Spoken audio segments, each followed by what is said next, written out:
अस्सलाम वालेकुम dear student. आज हम पढ़ने जा रहे हैं 9th क्लास का चैप्टर नंबर 3 है। उसमें टॉपिक है न्यूटन्स लॉज ऑफ मोशन।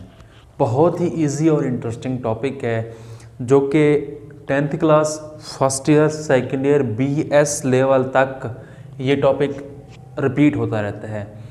अब इससे इसका थोड़ा सा कंसेप्ट ले लें कि लॉज ऑफ मोशन क्या है, न्यूटन्स लॉज ऑफ मोशन। मैं जस्ट सिंपल है इसका कंसेप्ट दूंगा, ये थ्योरेटिकल है और इजीली आपको समझ आ जाएगा इंशाल्लाह।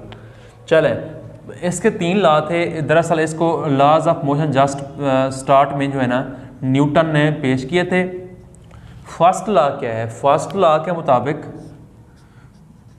न्यूटन ने कहा कि एक बॉडी है वो रेस्ट में रहेगी, या एक बॉडी है जो मूव कर रही है वो मूव करती रहेगी तब तक जब तक उस पर कोई एक्सटर्नल फोर्स नहीं लगाएंगे। मींस अगर एक बॉडी रेस्ट में है या मूव कर रही है तो यह अपनी सेम कंडीशन में रहेंगी जब तक इन पर क्या होगी, कोई एक्सटर्नल फोर्स ना लगाएंगे।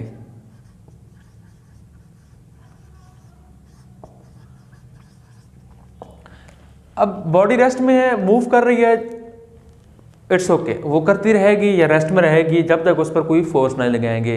अब देखें, इसकी जो है ना एक सिंपल एग्जांपल है कि आप बस में सफ़र कर रहे होते हैं, जो ही सडनली ड्राइवर ब्रेक लगाता है तो उसमें क्या होता है, आप आगे की तरफ मूव करते हो। उसमें दरअसल क्या होता है, आपका जो निचला पार्ट होता है बॉडी का, बस के साथ वाला, वो क्या होता है, रेस्ट में होता है। अब जो ही ब्रेक लगाता है वो ऊपर वाला बॉडी का जो हिस्सा होता है वो मूव करना चाहता है। जो ही मूव करता है तो आपको आगे की तरफ झटका लगता है। दरअसल बॉडी क्या होती है, नीचे वाला हिस्सा रेस्ट में होता है, वो रेस्ट में ही रहना चाहता है। लेकिन क्या होता है, ब्रेक की वजह से ऊपर वाला हिस्सा जो होता है आगे की तरफ मूव कर जाता है। तो ये हमारे पास क्या हुई, हमने एक्सटर्नल फोर्स लगाई। एक्सटर्नल फोर्स की वजह से, ब्रेक लगाने की वजह से बॉडी जो है आगे की तरफ मूव करेगी। बहुत सारे एग्जांपल है हमारे पास।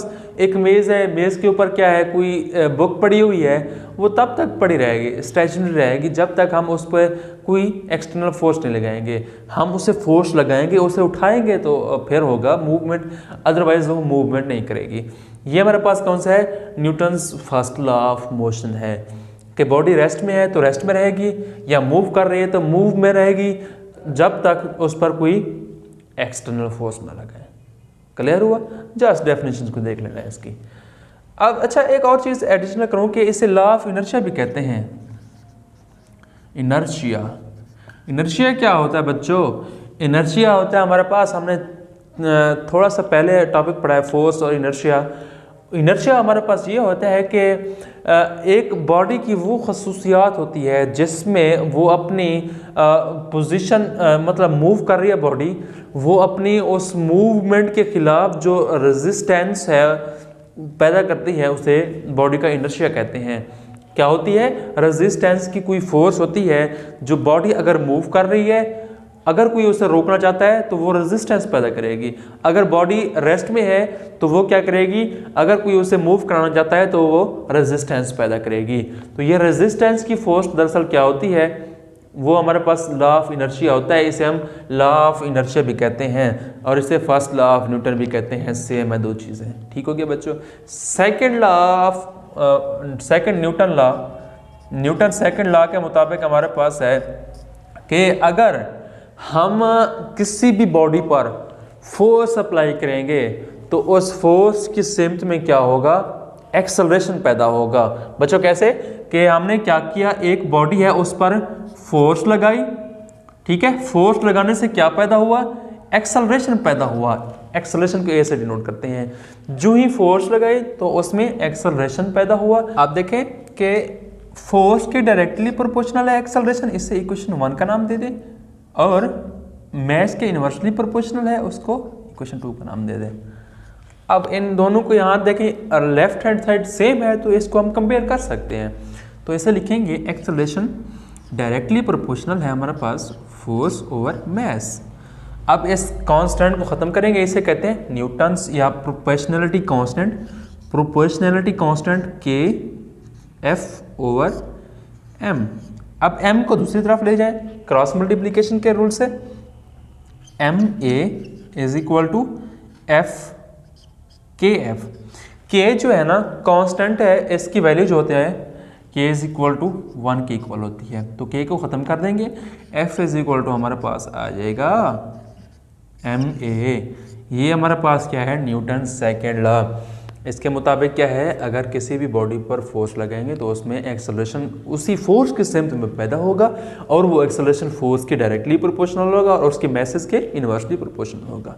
ठीक है बच्चों, अब इसके फोर्स के न्यूटन के इसकी यूनिट क्या है, न्यूटन।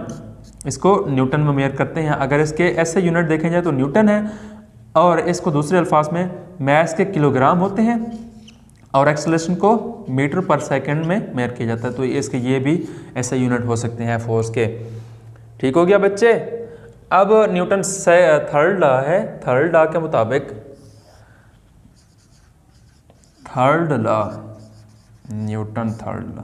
ठीक है बच्चों, थर्ड लॉ क्या कहता है, न्यूटन ने कहा कि अगर किसी भी बॉडी पर एक्शन करेंगे तो उसका रिएक्शन लाजमी होगा। अगर एक बॉडी ने दूसरी पर एक्शन किया है तो दूसरी बॉडी पर भी लाजिम है वो ए पर एक्शन करेगी लाजमन। अब इसको देखें, अगर ए है एक, दूसरा बी है, अगर ए ने बी पर फोर्स लगाई है, एक्शन किया है, इसे कहेंगे एक्शन। अब बी क्या करेगा, ए पर जो फोर्स लगाएगा या भी कोई भी रद्द-ए-अमल दिखाएगा, इसे कहते हैं रिएक्शन। रिएक्शन, सॉरी, ए ने बी पर जो फोर्स लगाया उसे एक्शन कहते हैं, बी ने ए पर जो फोर्स लगाया उसे रिएक्शन कहते हैं। ये हमारे पास न्यूटन ने कहा, उसका थर्ड है कि हर एक्शन का एक रिएक्शन होता है। होता क्या है, इनकी मिकदार सेम है, ए और बी की मिकदार सेम होगी बट अपोजिट इन डायरेक्शन। देखें, इसके एरो इस तरफ है, इसका इस तरफ है, क्या होंगे, क्वांटिटी सेम होगी, क्वांटिटी सेम, बट क्या होगा, opposite in direction. Direction opposite होगी और क्वांटिटी क्या होगी, सेम होगी। इसकी बहुत सारे एग्जांपल्स हैं, बहुत ज़्यादा एग्जांपल्स हैं जो कि एमसीक्यूज़ के लिहाज से पूछी जा सकती हैं, शॉर्ट क्वेश्चन भी है। आप देखें, अगर मेज़ पर हमारे पास कोई भी मेज़ है, मेज़ के ऊपर क्या पड़ी हुई है, कोई भी बुक पड़ी हुई है, तो बुक क्या करेगी, बुक जो है वो नीचे की तरफ फोर्स लगा रही है, एक्शन लगा रही है, किसके ऊपर, टेबल के ऊपर। दरअसल ये फोर्स क्यों लगा रही है, क्योंकि नीचे जो है ना ग्रेविटेशन की फोर्स से खींच रही है जी, ज़मीन की फोर्स, ज़मीन की कशिश क्या है, बुक को खींच रही है, बुक क्या कर रही है, एक्शन लगा रही है मेज़ के ऊपर। अब मेज़ क्या करेगी, इसी बुक पर रिएक्शन दिखाएगी। रिएक्शन क्या होगी, इसे अपवर्ड फोर्सेस जो है ना, रिएक्शन की फोर्सेस से अपवर्ड खींचेगी, और बुक जो होगी, दोनों फोर्सेस क्या है, बराबर हैं। ठीक है ना, मैंने पहले भी कहा है कि इनकी मिकदार क्या होगी, बराबर होगी, जिसकी वजह से क्या है, बुक उसी जगह पे पड़ी रहेगी, ना मूव करेगी, ना ऊपर ना नीचे। ठीक हो गया, लेकिन अपोजिट इन डायरेक्शन होगी। इसी तरह आप दूसरी एग्जांपल भी ले सकते हैं कि हमारे पास ब्लूम है, ब्लूम की एग्जांपल देख लें कि ब्लूम जब फुलाते हैं उसमें एयर फिल करते हैं। अब ब्लूम क्या कर रहा है, एयर पर एक्शन की फोर्स लगा रहा है। ब्लूम क्या करेगा, एयर पर एक्शन की फोर्स लगाएगा जो उसके अंदर है। अब एयर क्या करेगी, रिएक्शन की फोर्स दिखाएगी, जिसकी वजह से वो क्या होगी, बाहर की तरफ मूव करेगी, और ब्लूम क्या है, ऊपर की तरफ मूव करेगा। इसमें क्या हुआ कि ब्लूम है, अब ब्लूम ने एयर पर फोर्स लगाई, उसे एक्शन की फोर्स, और एयर क्या करेगी, रिएक्शन की फोर्स दिखाएगी, बाहर की तरफ मूव करेगी, और गुब्बारा क्या होगा, ऊपर की तरफ। दो चीज़ें थी, एक एयर थी और दूसरा ब्लूम था। अब ब्लूम ऊपर की तरफ मूव कर रहा है और एयर जो है नीचे की तरफ मूव कर रही है, तो इनकी क्या होगी, इक्वल क्वांटिटी होगी बट इन अपोजिट डायरेक्शन, जिसकी वजह से ब्लूम क्या होता है, ऊपर की तरफ मूव करता है जब आप उसे छोड़ते हैं। तो इसी तरह आप रॉकेट की एग्जांपल देख लें, हमारे पास रॉकेट क्या होते हैं, इस तरह देख लेते हैं,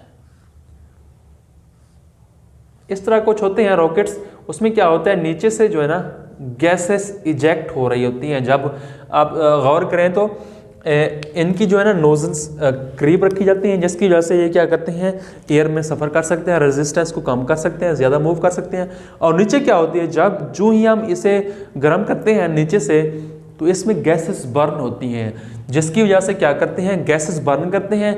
अब गैसेस जो ही बर्न होती हैं, गैसेस क्या करती हैं, रिएक्शन की फोर्स दिखाती हैं, नीचे की तरफ निकलती हैं, धुआं निकल रहा होता है। अब वो गैसेस के निकलने से रॉकेट ऊपर की तरफ मूव करता है। दरअसल रॉकेट ने क्या किया, जो गैसेस थी उन पर एक्शन की फोर्स दिखाई, और जो गैसेस थी उन्होंने रिएक्शन की फोर्स दिखाई, वो नीचे की तरफ मूव किया और रॉकेट ऊपर की तरफ। ये हमारे पास थोड़ा सा कंसेप्ट था न्यूटन थर्ड लॉ का।